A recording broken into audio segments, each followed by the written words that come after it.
Bismillahirrahmanirrahim. Assalamualaikum warahmatullahi wabarakatuh. Apa kabar sahabat YouTube semuanya?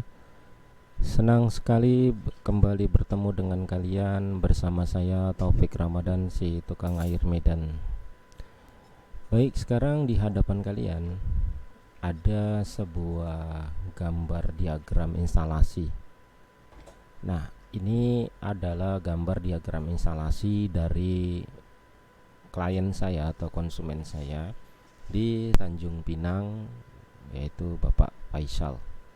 Jadi Bapak Faisal ini ingin membuat sebuah depot air mineral menggunakan air sumur dalam dengan sistem UF atau ultrafiltrasi.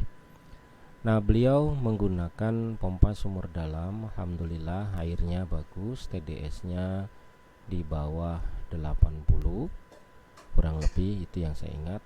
Nah, karena airnya baik, tidak berubah warna, tidak berubah rasa, alhamdulillah rezeki dari Allah. Dari air bakunya saja sudah bagus, maka sistem yang digunakan dalam proses depot airnya adalah menggunakan sistem mineral. Nah, walaupun beliau menggunakan sistem mineral, tapi beliau ingin kualitas mineralnya adalah yang terbaik. Maka dari itu, karena tempat beliau adalah sebuah ruko, maka dipilihlah tempat lantai 1 sebagai water treatment dan ruang produksi. Ukuran ruko beliau adalah ukuran 4 meter kali 12 ya. Nah, untuk menghemat tempat, maka beliau membuat sebuah water ground tank ya, tangki bawah tanah ini, itu ukuran 2,5 meter kali 2 meter. Nah, water ground tank ini diharapkan mampu menampung air berkapasitas sekitar 10 ton atau sampai dengan 15 ton. Nah, beliau ingin agar air di water ground tank ini sudah bersih, maka dari pompa submersible, pompa sumur dalam ini, air disedot oleh pompa Sanjo, dibalas lagi. Karena kalau kita pakai pompa submersible langsung menuju 3 tabung FRP, maka itu dikhawatirkan akan membuat tekanan balik kepada pompa submersible, dan itu sangat membahayakan. Jadi pompa submersible hanya mengeluarkan air dari tanah, maka oleh pompa Sanjo S80 disambut lalu didorong ke 3 tabung FRP. Nah, 3 tabung FRP ini menggunakan tabung media 1354, masing-masing diisi seperti yang Anda lihat di situ, mangan, Mg itu mangan, lalu zeolite, lalu ferrolite. Tabung kedua juga diisi mangan, zeolite, ferrolite, dan tabung ketiga diisi karbon. Nah, keluaran dari 3 tabung media FRP 1354 itu lalu melalui 4 buah hosing filter 10 inci, dan ini juga pilihan, bisa dipasang ataupun tidak. Jika memang untuk menghemat kos biaya, maka tidak dipasang juga tidak apa-apa, tapi untuk menjaga kualitas air maka dipasang juga tidak mengapa. Nah, kemudian air yang sudah bersih, yang sudah disaring oleh 3 tabung FRP itu lalu disimpan di tangki water ground. Nah, sebelum disimpan maka dibuat jalur pemipaannya itu menggunakan pipa yang dilubangi, dan dibuat seperti aerasi, pancuran seperti itu agar proses aerasinya terjadi. Nah, di dalam tangki water ground itu juga kita pasang lampu ultraviolet 39 watt untuk membunuh bakteri yang ada di udara sekitar di atas dari air. Kemudian kita sediakan juga pompa udara sebagai aerator ya, untuk proses oksidasi di dalam tangki. Nah, lalu kita pasang juga pompa celup jika terjadi endapan atau kotoran yang ada di dalam bak karena proses oksidasi lagi, maka pompa celup akan menyedot air dan membuang ke saluran limbah. Oke, kita kembali lagi ke setelah dari tangki water ground, air lalu disedot oleh pompa S80. Kita baca yang atas dulu ya. Ini dari pompa S80, lalu air dikirim menuju 3 tabung media. Nah, di sini kita menggunakan 3 tabung media stainless 1054. Nah, apa isinya? Isinya bisa jadi ini berisi karbon semua 33, atau mungkin bawahnya diletakkan pasir ferrolite ya, jangan silika, kita letakkan ferrolite saja karena silika hanya bisa menahan sedimentasi, tapi kalau ferrolite selain menahan sedimentasi juga mampu menghilangkan kadar besi atau mangan yang mungkin masih lolos dari proses aerasi atau oksidasi di dalam tangki bawah tanah. Nah, oleh 3 tabung media ini air dibersihkan lagi, dijernihkan kembali, lalu masuk ke 2 housing filter 20 inci. Di 2 housing filter 20 inci ini air disaring lagi dari 3 tabung FRP lalu menuju pompa CDLF2. Nah, pompa CDLF2 ini bertujuan untuk mendorong 4 buah membran UF. Dari 4 buah membran UF ini, maka dari 4 buah membran UF ini, maka air dibeningkan lagi, dibersihkan lagi NTU dan DTU-nya hingga kebeningan warna dan kejernihan air memang betul-betul dihasilkan dalam kondisi yang sangat terbaik. Kemudian setelah melalui proses ultrafiltrasi, sebelum masuk ke 2 tangki stainless 2000 atau 1500, itu disaring lagi oleh 2 buah housing filter 20 inci. Nah, di 2 buah housing filter 20 inci ini itu diberikan CTO atau mungkin bisa sedimen ya untuk menahan apa, tapi biasanya yang ini kita letakkan CTO ya, dan tidak dipasang juga tidak mengapa.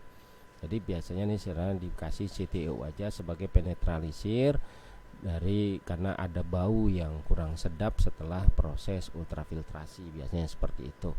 Nah, kemudian air dari ultrafiltrasi disimpan di 2 tangki stainless. Dari 2 tangki stainless ini lalu air disedot lagi oleh pompa S80, lalu masuk ke 1 tabung media 1054 stainless yang kita isi karbon aktif juga.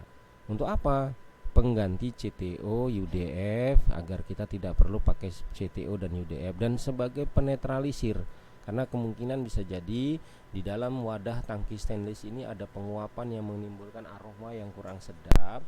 Nah, itu oleh karbon dinetralisir lagi bau, warna, dan rasa hingga didapat airnya benar-benar higienis, benar-benar terjamin kualitasnya. Lalu dari karbon kita tahan lagi dengan 4 buah housing filter 10 inci berisi sedimen filter. Nah, untuk apa? Untuk menahan dari efek butiran-butiran karbon yang mungkin aja masih lolos sangat halus, karena di sini kita letakkan karbon dengan iodin tinggi ya. Biasanya kita nanti di sini akan letakkan kalgon.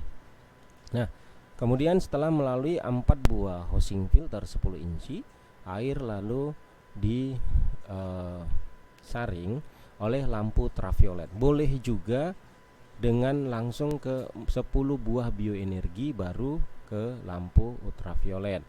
Nah, kalau di diagram ini melalui lampu ultraviolet dulu, tapi saya dalam penginstalasian di lapangan itu melalui 10 buah bioenergi dahulu baru melalui lampu ultraviolet. Nah, setelah melalui lampu ultraviolet atau 10 buah bioenergi atau bioalkali ini, air lalu dimasukkan ke jalur pengisian. Nah, di sini adalah jalur pengisian. Jadi Anda dari sini sudah bisa mungkin melihat gambaran dari imajinasi Anda betapa air mineral yang diproses itu melalui beberapa tahap dan proses yang juga tidak sederhana. Maka dari sini setelah melalui proses multifiltrasi. Kenapa saya bilang multifiltrasi? Karena sebelum disimpan di dalam tangki waterground, air disaring dahulu. Setelah keluar dari waterground disaring dahulu, kemudian di UF kan, kemudian disimpan, dikasih ozon, kemudian masuk ke penstabilisasi air, dienakkan rasa airnya, kemudian diberikan pengenak rasa lagi dengan bioenergi dan bioalkali, baru ke pengisian botol. Nah, ini yang di bawah jalur apa? Nah, itu dari waterground, dari tangki bawah tanah itu kita ambil juga jalur khusus untuk pengisian dan pencucian botol. Di sini kita pengisian dan pencucian botolnya kita masukkan ke pompa, disediakan oleh pompa Sanjo S80, masukkan ke satu tabung media berisi karbon yang di bawahnya dilapisi dengan ferrolite atau pasir, kemudian ditahan oleh 4 buah housing filter 10 inci, kemudian dialirkan ke keran pengucian dan penyemprotan botol. Nah, di sini mungkin bisa ditambahi dengan memberikan lampu ultraviolet untuk pembunuhan bakteri ketika akan menyemprot botol, atau mungkin khusus untuk semprotan botol diambil dari cabang pengisian yang sudah melalui ultraviolet. Itu tambahan pilihan untuk klien saya nanti di lapangan. Oke. Nah, ini adalah bentuk diagram instalasinya. Oke, sekarang kita menuju bentuk animasinya, sketsanya ya. Ini saya pakai SketchUp Pro 2021. Nah, ini adalah bentuk sketsa dari pemipaan dan mesin. Nah, ini adalah mesin UF. Oke, ini adalah mesin UF, dan juga berikut 3 tabung FRP 1054 stainless. Lalu ini adalah mesin stabilisasi air dengan pengenak rasa digabung, dan tabung untuk penetralisir dalam pencucian botol. Nah, ini adalah pemipaannya. Jadi pemipaan setelah dari pengenak rasa sebelum jatuh ke 5 kamar pengisian atau 5 corong pengisian, keran pengisian, itu melalui pengenak rasa. Nah, yang jalur pipa warna merah ini yang seperti yang tadi kita gambarkan, ini adalah jalur untuk pencucian botol ya. Oke, kita akan bahas step by step secara sketsa. Tapi ini sketsa ini agak sulit kita memahaminya. Nah, ini adalah pemipaan, pusat dari kontrol pemipaan yang ada pipa-pipa ini adalah dari tangki waterground. Nah, mungkin di sini kita agak sulit. Mari coba kita render dahulu menggunakan Enscape. Oke, kita akan coba render menggunakan Enscape. Ya. Jadi kalau di Enscape itu gambar 3 dimensinya lebih kelihatan, jadi lebih mudah untuk memahaminya. Oke kawan-kawan, sambil menunggu software ini berjalan, bagi Anda yang menyukai video saya, silahkan like, komen, atau subscribe, dan aktifkan lonceng Anda agar tetap terus bisa terhubung dengan channel saya untuk mendapatkan update video-video terbaru dari saya. Tidak banyak ilmu yang saya berikan, tapi saya mudah-mudahan bisa bermanfaat untuk saya sendiri dan juga kalian semua. Nah, dalam hal ini saya hanya berbagi dari hasil pekerjaan saya yang saya dapatkan dari kepercayaan beberapa teman-teman, untuk kemudian saya akan bagikan kepada teman-teman sekalian, kawan-kawan, agar mungkin bisa bermanfaat bagi kalian atau mungkin bisa menambah wawasan air. Oke kawan-kawan, nih sekarang Enscape-nya sudah jadi. Nah, ini adalah bentuk dari animasi 3 dimensi dari sketsa SketchUp yang saya buat setelah saya render dengan Enscape. Oke, nah sekarang kita lihat, ini adalah pusat sentral pemipaan. Oke. Nah, ini ada warna-warna pipa. Apa maksudnya warna-warna pipa ini? Kita akan coba jelaskan. Oke. Nah, pipa yang coklat adalah pipa saluran limbah. Oke. Pipa berwarna coklat adalah pipa saluran limbah. Ini yang gelap ini sebenarnya hijau. Sebentar ya kawan-kawan, kita akan coba rubah dahulu. Coba rubah.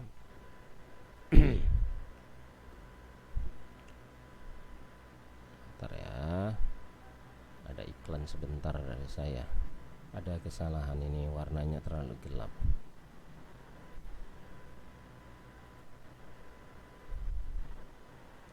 Oke, sekarang kita kembali. Nah, sekarang udah. Pipa yang coklat tadi adalah pipa limbah. Pipa yang berwarna hijau ini adalah pipa dari water ground, dari sumur bor dalam. Ini jalur sumur bor dalam.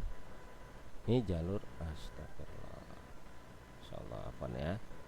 Nah, ini jalur dari pipa sumur dalam yang kemudian disedot atau dihisap oleh pompa Sanju S80, lalu dikirim ke 3 tabung FRP 1354. Nah, ini inputnya di sebelah kanan kalau kita menghadap dia, lalu outputnya di sebelah kiri. Nah, outputnya itu dikembalikan lagi ke tangki water ground. Nah, ini saya tidak langsungkan karena memang saya kesulitan dalam menggambar, terlalu kompleks ya. Tapi mungkin kalau dari kita lihat diagram tadi kawan-kawan ya, setelah melalui dari 3 tabung FRP itu masuk ke tangki water ground. Nah, di sini ada housing filter. Kenapa di sini tidak dipasang housing filter? Karena ini pilihan seperti saya bilang tadi. Boleh Anda memasangkan housing filter setelah dari 3 tabung FRP ini, boleh tidak. Nah, sebenarnya housing filter itu sudah saya letakkan, tapi di sini kawan-kawan, karena mungkin agar bisa dekat dengan biar lebih rame di mesin UF, saya letakkan di sini. Nah, ini pilihan ya, ini bisa dipindahkan ke belakang oleh perakit atau mungkin sama sekali tidak dipakai. Itu bisa jadi nanti dipakai sebagai housing dalam pencucian UF ya, menahan kotoran-kotoran dari chemical yang membawa kotoran ketika mencuci UF nanti. Atau mungkin bisa diletakkan di dinding ya. Ini sebelah sini adalah dinding. Jadi bisa ditaruh housing itu dinding, atau di sini juga dinding, bisa letakkan di sini 4 buah housing filter itu sebelum masuk ke water ground. Setelah dari 3 tabung FRP 1354 ini masuk ke housing dulu 4 buah, baru masuk ke water ground.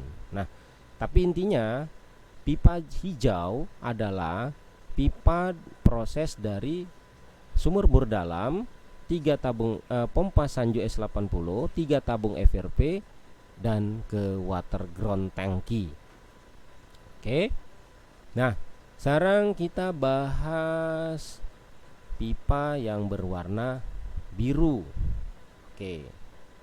Pipa yang berwarna biru langit ini adalah pipa dari water ground.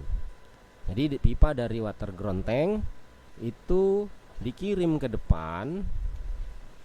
Kita lihat. Dikirim ke depan, lalu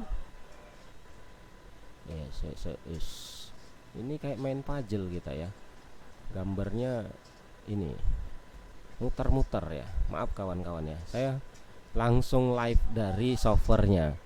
Nah, input dari pompa Sanju S80 ini adalah diambil dari pipa hisap dari water ground. Seperti kita lihat dari diagram instalasi ini, dari tangki water ground itu disedot oleh pompa Sanju, lalu masuk 3 tabung media FRP stainless S 1054. Oke, kita lihat di sini. Nah, dari pompa Sanju S80 yang menghisap air dari water ground, kemudian air dikirim ke 3 tabung media SS. Loh, ini kepalanya kok softener? Iya, karena saya ada berencana kemarin di sini kita letakkan itu mangan ferrolite zeolite untuk meregenerasi dan mengaktifkan mangan ferrolite dan zeolite. Juga apabila terjadi trouble dari sumur bor, tiba-tiba atau ada proses alamiah itu TDS-nya naik, kita bisa sedia di sini, kita gunakan di sini softener. Atau mungkin ada permasalahan kondisi air baku berubah hingga akhirnya membuat airnya menjadi buruk. Nah, ini kita sudah antisipasi, bisa kita letakkan di dalamnya ini nanti mangan green sand, ferrolite dan zeolite. Oke. Nah, jadi kemungkinan itu prosesnya adalah seperti itu. Oke, kawan-kawan. Nah, setelah melalui 3 tabung FRP tabung stainless 1054, air kita lihat di sini, ini itu dari 3 tabung stainless itu air dikirim ke flow meter ini. Flow meter untuk mengetahui flow meter produksi dari 3 tabung FRP. Kemudian dari flow meter produksi 3 tabung FRP ini, air kemudian dikirim ke 2 housing filter 20 inci. Oke, ini seperti diagram tadi ya, seperti diagram tadi. Setelah melalui 3 tabung stainless S1054 masuk ke 2 housing 20 inci. Oke. Nah, kemudian dari situ, dari 2 housing 20 inci ini, air masuk ke pompa CDLF2. Ini dia. Dari pompa CDLF2 ini, lalu air dikirim kembali, kemudian masuk ini, dan ini dari CDLF2. Oke, sebentar.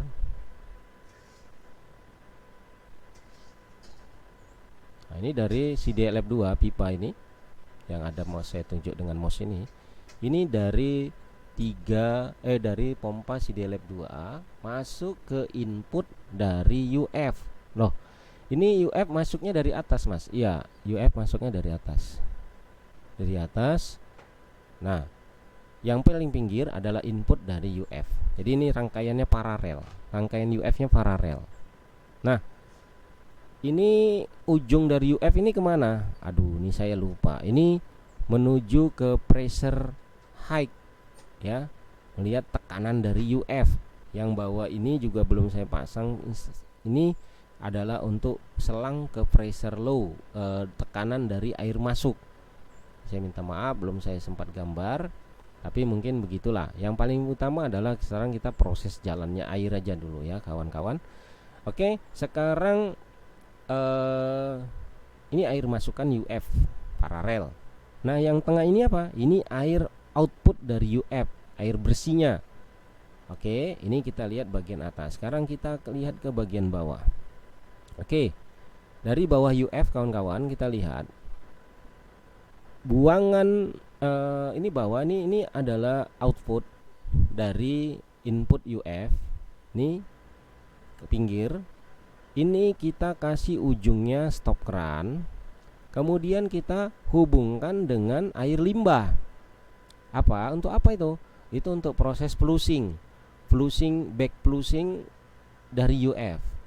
Jadi ketika UF sudah dipakai agak lama, kita ingin membersihkannya, kita buka stop keran ini. Nah, kemudian ini yang di tengah, yang di bawah tengah, dari di tengah bawah dari UF bagian bawah ini apa? Ini saluran air bersih, saluran dari air bersih UF. Cuman kita koneksikan ke air limbah. Untuk apa?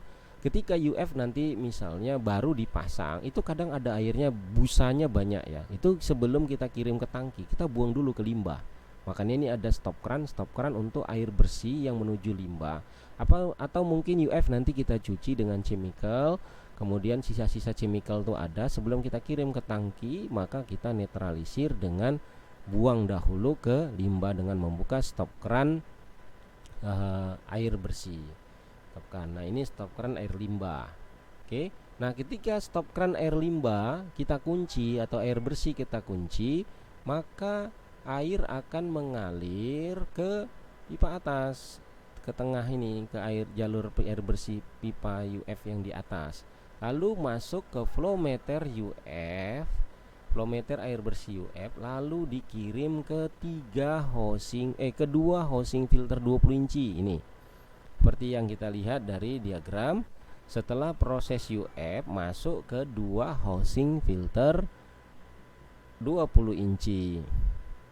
Kemudian dikirim ke tangki stainless. Oke, sekarang kita lihat dari dua housing 20 inci ini, air lalu dikirim ke, kita lihat pemipaannya, ke dua tangki stainless. Ini pipanya.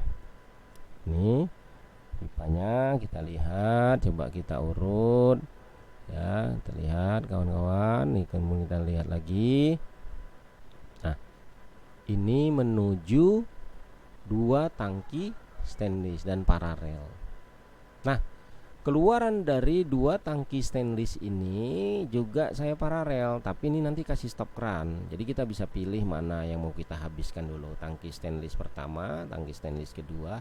Dan jangan lupa di tengahnya dibuat saluran pembuangan. Ini saya belum sempat buat kawan-kawan, karena saya dikejar deadline.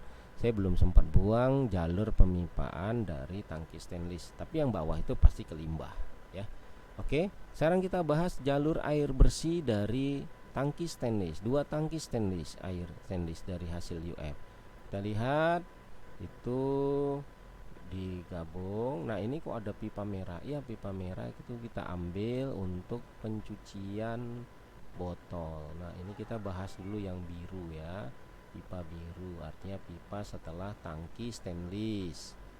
Oke kawan-kawan, ini masuk ke pompa Sanju untuk stabilisasi air menuju satu tabung stainless 1054 yang berisi karbon. Kemudian dari tangki tabung stainless 1054 ini masuk ke 4 housing filter. Dari 4 housing filter lalu menuju ke bioenergi atau biokeramik atau bioalkalin, terserah Anda, dan ini susunannya paralel.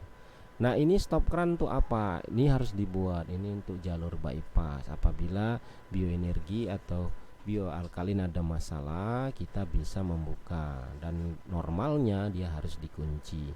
Oke. Keluaran dari bioenergi. Nah, di sini saya buat masuk lampu ultraviolet.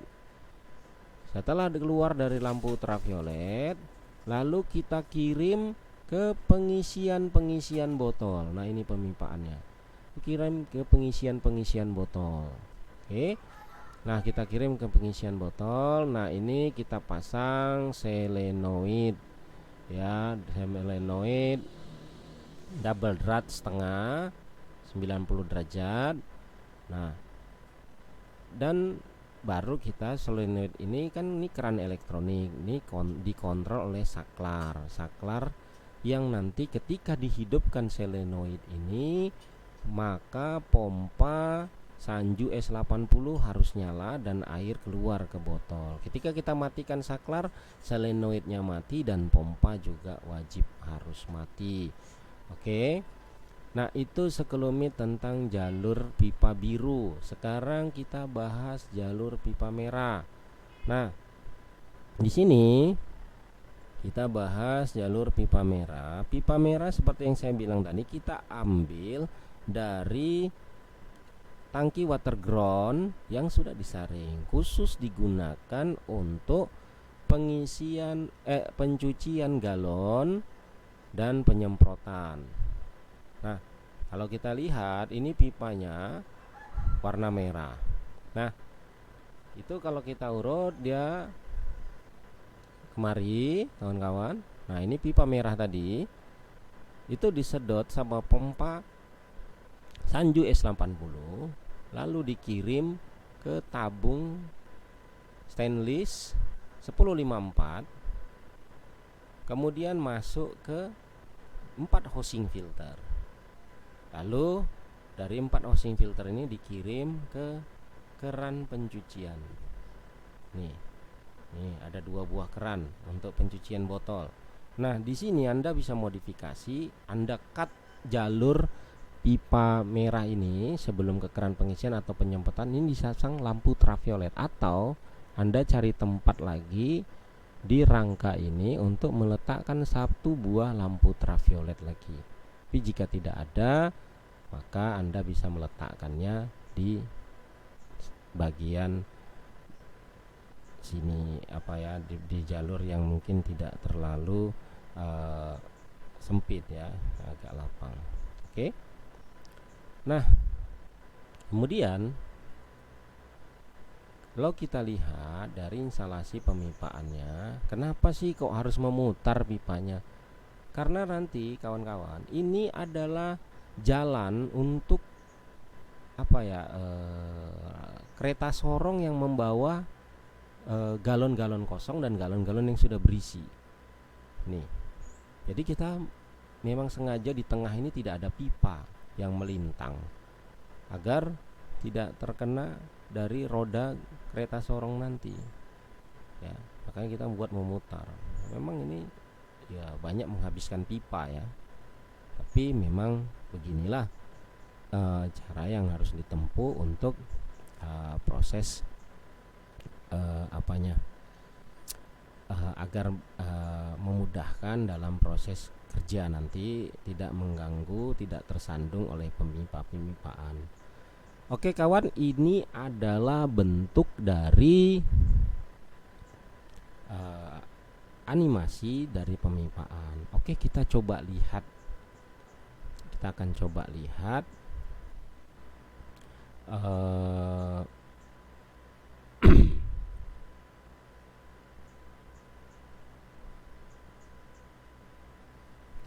instalasi. Ini kita akan coba nanti lihat ketika di dalam gedung bagaimana.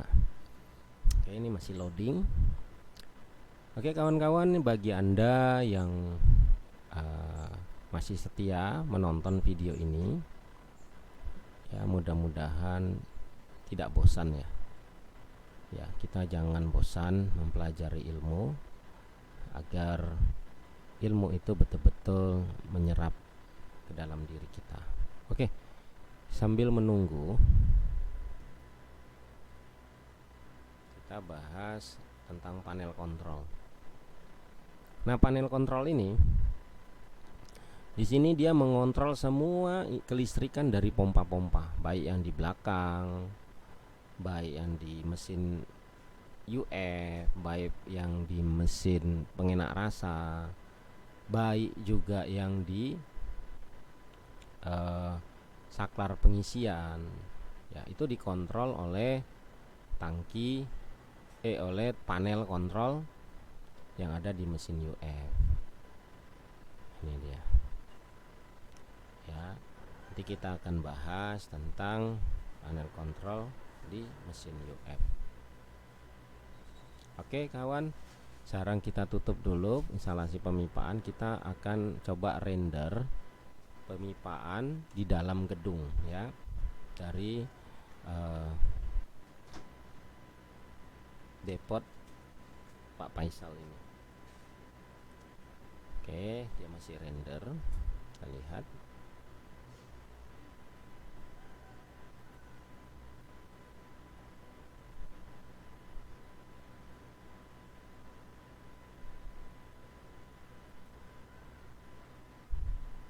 Oke,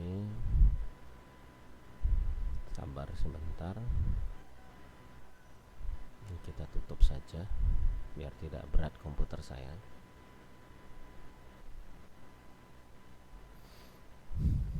Saya pakai komputer jadul ya, komputer saya jadul. Saya pakai AMD A8 7650. Oke kawan, ini dia diagram ilustrasi 3 dimensi dari depot yang akan kita bangun untuk Bapak Faisal, klien saya. Oke, kita lihat. Nah, ini dari luarnya ya. Ini dari luar. Beliau akan buat seperti ini desainnya. Saya hanya mengikuti saja. Oke. Nah, ini tampilan dari styling. Nah, ini stylingnya, ini pintunya sorong ke kanan ya kawan. Nah, Bapak itu ingin agar mesin-mesinnya itu nampil ke depan. Jadi kelihatan sama konsumennya. Nah, kemudian kita lihat yang sebelah kanan ini adalah mesin UF, berikut panel kontrol, sebelah kiri adalah bioenergi dan stabilisasi air. Oke, kita akan coba masuk ke dalam. Oke, patah-patah ya kawan, karena komputer saya memang speknya itu rendah sekali, jadi render secara live begini kurang baik ya hasilnya, si patah-patah. Oke, ini adalah bentuk di dalam bangun gedung ya. Nah, ini saya bilang ruang kontrol tadi. Nah, ini adalah pintu dari water ground ya. Nah, ini adalah penutup pintu dari pompa submersible. Nah, pompa submersible itu pipanya itu di sini. Nah, dari pompa submersible itu pipanya ini deh, ini keluar. Oh, ini kok dikasih T terus bolong. Nah, ini nanti kasih dop aja atau stop keran, karena mungkin mau diambil juga jalur dari pompa submersible atau untuk membypasskan langsung untuk melihat kondisi air. Oke. Nah, seperti saya bilang tadi, pompa submersible tadi disedot oleh pompa Sanju. Dari pompa submersible sedot pompa Sanju masuk ke 3 tabung FRP 1354, lalu dikirim kembali ke tangki water ground. Jadi hijau lambangnya. Oke, kawan. Nah, ini bentuknya kita lihat. Oke, ini adalah meja pengisian ya. Ini meja pengisian yang saya bilang tadi. Oke, hasilnya kurang baik ya, karena memang saya sambil bergerak. Tapi kalau kita diam sebentar, itu hasilnya akan menunjukkan hasil rendernya lebih baik sedikit aja, nggak banyak, karena ini live. Oke. Nah, ini adalah saklar pengisian. Saklar pengisian ini ada 2 saklar ya. Satu untuk menghidupkan pompa, satu untuk mematikan solenoid ya.